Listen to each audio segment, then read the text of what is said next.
What's up guys, Nukin here, and I'm back with another Galaxy Heroes episode. So in my Nest unveiling video, I showcased how she is a PvP monster and how she can help defeat the Sith Triumvirate, Qi'Ra, Nihilus, and Scion.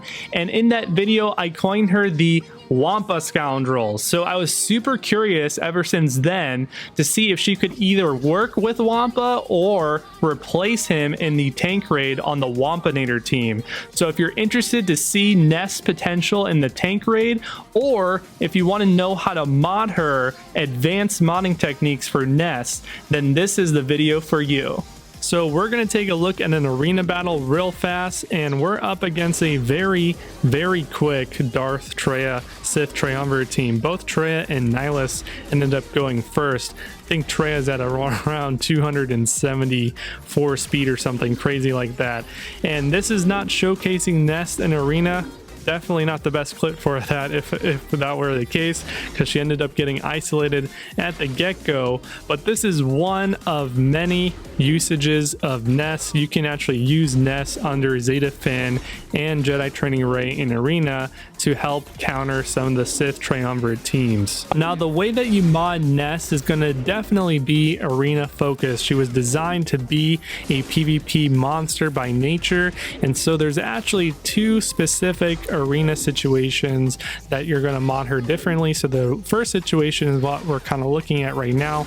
If we're going to use her under the Zeta Fin, Jedi Training Ray kind of resistance cheesy squads that are going to be beating the Sith Triumvirate, whether you're using them in arena or territory wars or whatever, Nest needs to be loaded with speed. You actually give her a speed set, two-piece potency set, and a potency cross.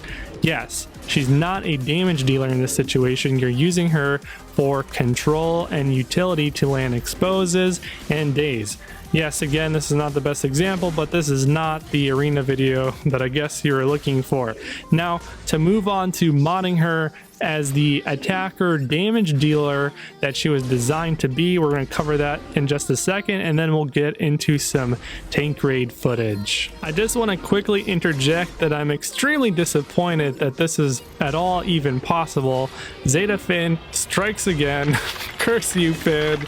I hate you. Okay, now let's talk about some mods. So we talked about giving Nest speed and potency for that Zeta Fin cheese resistance team. Now we're going to switch gears and actually talk about Nest modding for the attacker carry damage dealer setup under the Rex lead and potentially maybe a Qi'Ra lead later down the road in the future, hopefully. So for Nest in this sort of attacker, physical damage attacker situation, you're going to actually want to give her a critical damage 4-piece set and a 2-piece critical chance set. So since we have arena in mind, the best in slot for Nest for the arrow is going to be a speed arrow, and for the triangle, the best in slot for the triangle is going to be a critical damage triangle. Because we're running a 2-piece critical chance set, and because you can get a little bit of crit chance here and there on any of your 6 mods, and because Nest has naturally some decent critical chance as it is without any mods at all, you can actually get her critical chance quite high, over 50%, quite easily, and so she should be critting most of the time. And since you can crit so often, you can really capitalize on her critical damage stacking, and giving a triangle critical damage, she's going to hit all that much more harder. So that's cool. Now it really gets interesting when you start looking at the circle and the cross for Nest. So first off, for the circle, you're gonna want to actually give her a health primary circle. Now if you look at this screenshot, this is from SwGoH.gg, you can see that you're granting a shield, that's the purple bonus protection, but you can see here on the right highlighted target max HP. The bonus protection that Ness gets, actually any character, Wampa, Darktraea, they all have bonus protection in their kits. That is all based off the health pool of the character and not the protection, even though it is bonus protection. Yeah, it's a little confusing, right? So you actually give Ness a health primary circle. A protection circle will be fine, especially if it has godlike secondaries, but preferably you want to have godlike secondaries with a health primary circle. Lastly, for the cross, I believe for Ness you should be using a offense, tenacity, or health primary cross, and preferably probably either tenacity or health. And so the tenacity reasoning is as follows: if you're not pairing Ness with Rex, Kenobi, R2D2, then you're going to have a difficult time making sure that Ness has no debuffs on her, and so you're going to want to actually make sure you have some tenacity on the secondaries or a tenacity cross. If you've paired Ness with some heroes that help to cleanse debuffs on her, then go ahead and give her that offense or health primary cross. Preferably probably the health primary cross to make sure that she gets to the late game. But if you have no trouble getting to the late game, then go ahead and give her the offense primary cross. So a little confusing there.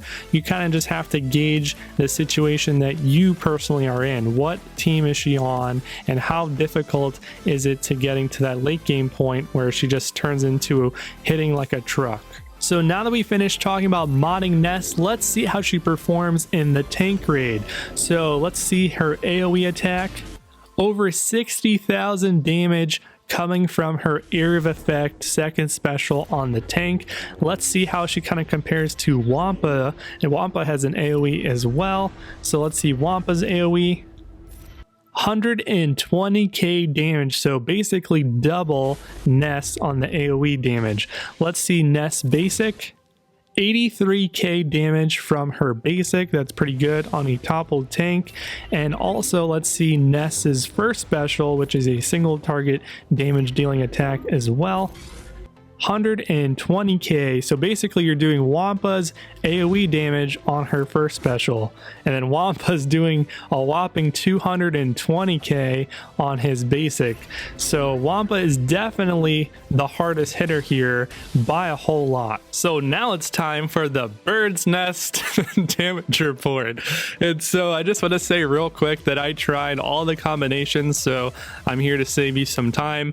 I tried using Nest and Wampa, not a good combination. I tried using Nest and CLS and Nest and Thrawn, and you really do need Thrawn to get through phase 3. So basically the end result is that you can replace Wampa with Nest, but she is definitely not as good as Wampa, as you can see from the comparable damage numbers. So since Ness replaces Wampa and all the other combinations didn't work as well, it's time to talk about this lineup real fast, and then we'll wrap up with the final damage score. So this team is definitely weaker than the original Wampanator team. The Wampa just hits way harder and has more auto potential, which is something that most players are looking for when it comes to the tank raid. Most people are playing manual on the Sith raid right now, and so they're not looking to manually play the Rancor and the tank raid, right? Unless you're a brand new player, you should have the luxury of being able to auto most of the tank raid and the entire Rancor.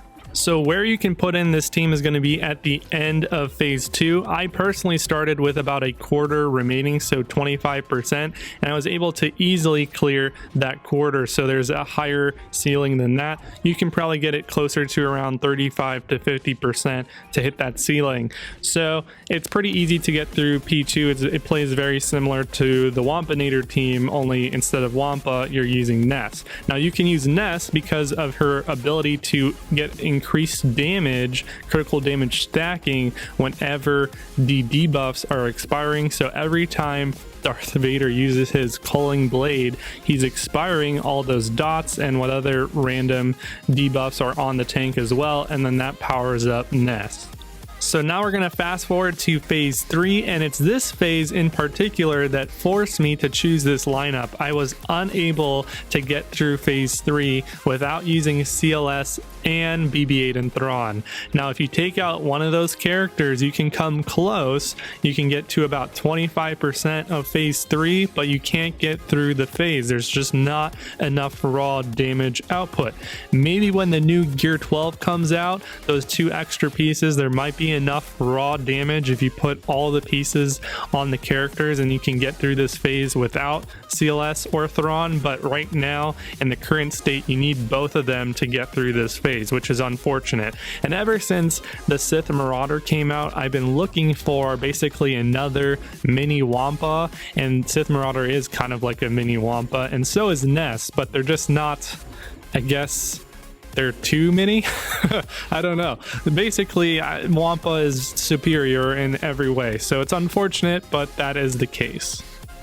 So now we're going to fast forward one last time and take a look at the last few turns of phase 4 and the damage screenshot. So let's take a look at the damage screenshot first. So I did about 30 million damage, and this is not the ceiling, of course. You can do more in the phase 2 section of this raid, so you can probably get between 35 to 40 million max damage so far. Potentially no new Gear 12 whatsoever without Wampa on the Wampanator team. I guess it's kind of strange that I'm calling it Wampanator since there's no Wampa here, but you can substitute the Wampa with Ness.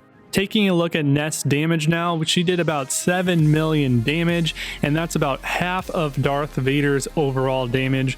And if you really want to compare damage output, you should probably compare Ness to Commander Luke's damage output, because Commander Luke is an amazing attacker, and on this specific team, she's nearly doubling his damage. So Ness is definitely doing some serious damage output.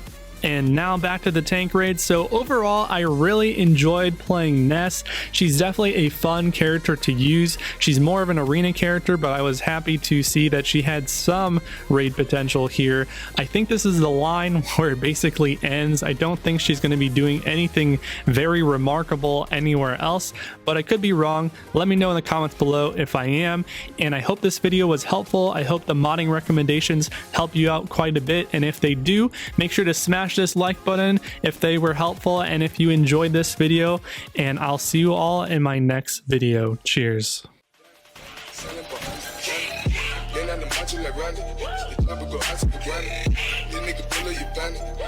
Killers understand it.